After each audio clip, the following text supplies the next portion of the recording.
Alô, alô! Vem aí a 4ª competição gospel do Cultivando o Talento a Cristo, realizado na comunidade indígena Ticuna, Campo Alegre.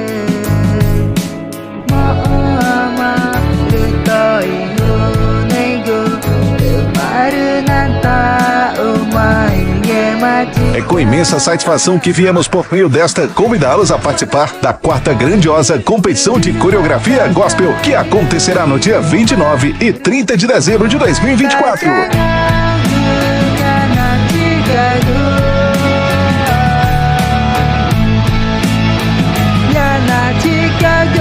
Sua presença como competidores em mais este grande evento da dança é de grande valia, fortalecendo cada vez mais a modalidade em nossa juventude. Mostre talento para Cristo.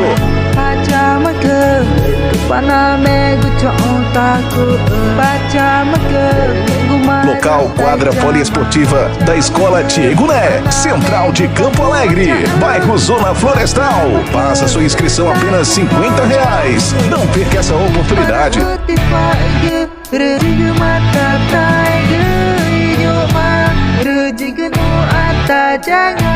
Teremos atrações como música ao vivo, palavra de Deus, bebidas típicas e comidas.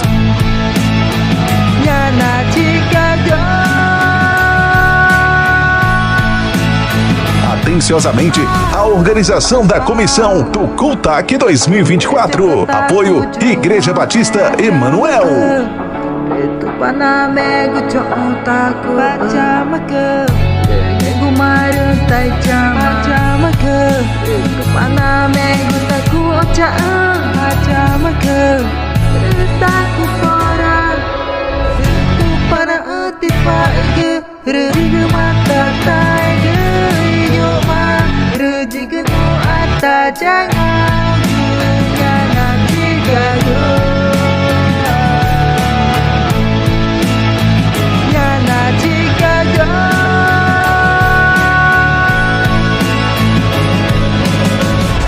Ticuna, Mini DJ e JR Produções de Campo Alegre.